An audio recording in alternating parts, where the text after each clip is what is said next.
Coucou les filles, alors aujourd'hui on se retrouve pour une nouvelle vidéo. Donc ce sera comment créer un bon environnement pour son bébé. Alors tout d'abord, comme vous le voyez, je suis habillée pareil que dans ma précédente vidéo, mais c'est tout simplement parce que je tourne plusieurs vidéos donc le mercredi.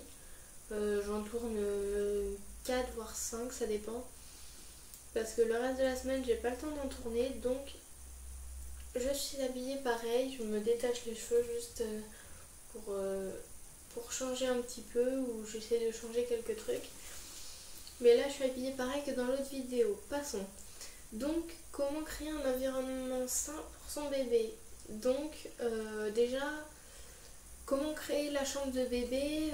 Préparer d'abord la pièce suffisamment tôt pour qu'elle soit aérée et saine pour son arrivée.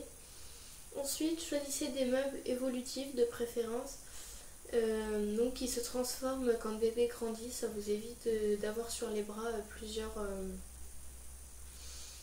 plusieurs meubles, etc. Bon, ça peut servir aussi à vos plus grands, mais en tout cas, c'est vite d'acheter plusieurs lits de différents prix, et souvent c'est quand même un sacré budget, donc voilà.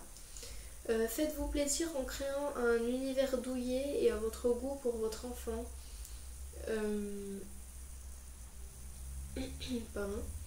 Donc avec les couleurs que vous voulez, avec les thèmes que vous voulez, les animaux, vous pouvez avoir sur le thème, je sais pas moi, le thème des hérissons, le thème avec des couleurs, des thèmes avec des fleurs, je sais pas, c'est à vous de voir, thème de la jungle, enfin c'est vraiment comme vous aimez. Donc aussi attention, pour les lits évolutifs, ne pas oublier de régler la taille du sommier pour la sécurité de votre bébé. Donc au fur et à mesure que le bébé grandit, vous baissez le sommier, donc ce qui permet à votre bébé de ne pas passer au-dessus des barrières. Donc c'est quand même beaucoup mieux. Donc ensuite, comment créer un environnement sain et sûr. Donc premier conseil, c'est bloquer les accès aux zones dangereuses comme la cheminée ou les escaliers, avec une barrière de sécurité ou tout simplement un parc que vous déroulez en fait, on va dire, et vous le mettez devant votre cheminée. Du coup ça fait office de parc. Et aussi quand le bébé n'est pas dedans, vous pouvez le mettre devant votre cheminée si vous en avez une. Les escaliers, il existe des barrières, juste une seule barrière qui fait la taille des portes, ou des escaliers du coup pour la mettre devant. Donc c'est super pratique, ça évite que bébé tombe ou monte tout seul dans les escaliers, c'est très dangereux. Donc voilà. Ensuite, sécuriser les prises, donc avec des cache-prises. Les coins de meubles avec des petits coins faits exprès en plastique, ou voilà, donc pour amortir les chutes de votre bébé. Donc pour les coins saillants, et les portes aussi, il y a des blocs-portes, tout un tas de choses pour éviter que bébé ne se fasse mal, ou voilà. Donc surtout, troisième conseil, ne sous-estimez pas la curiosité et la rapidité de bébé. Surtout quand il va juste commencer à marcher ou à trotter, il va aller super vite, il va vouloir tout connaître, tout visiter. Il sera sûrement curieux comme tous les bébés en général. Donc il va courir de partout, crapahuter et tout ça. Donc vraiment, le sous-estimez pas.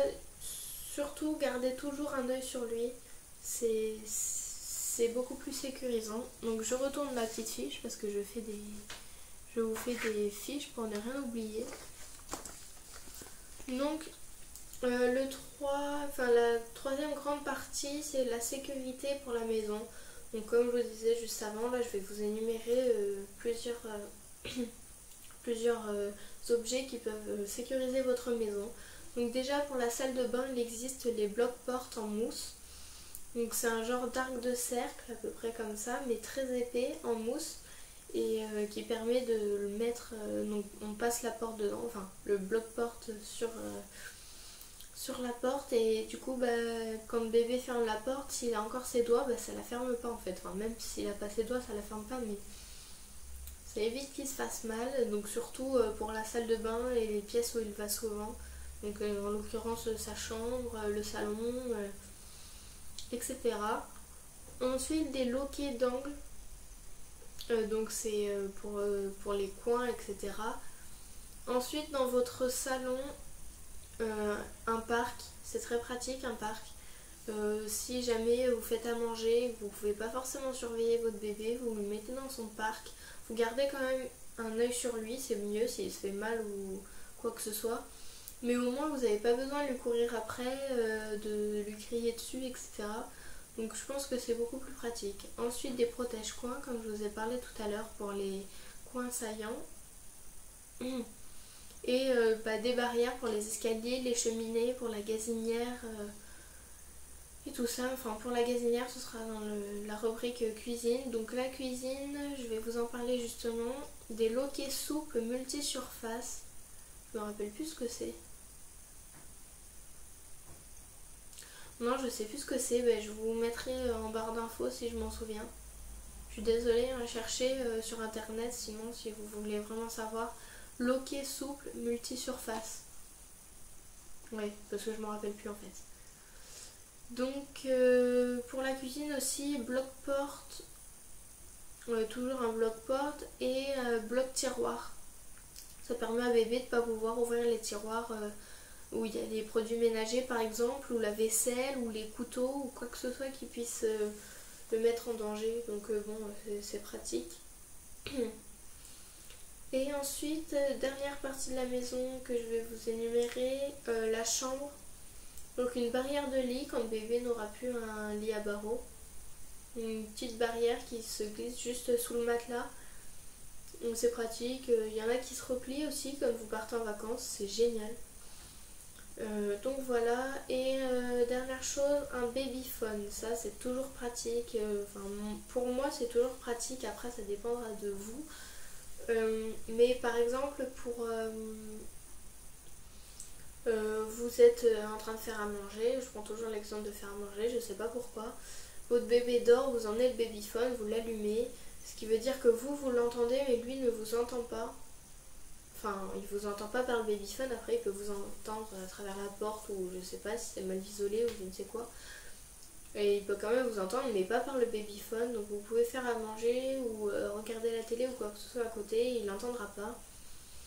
Mais par contre vous l'entendez, donc s'il pleure ou si vous entendez, si vous l'entendez pleurer, chouiner ou qu'il essaye de se lever ou quoi que ce soit, vous pouvez aller le voir. Il en existe aussi avec un récepteur d'images.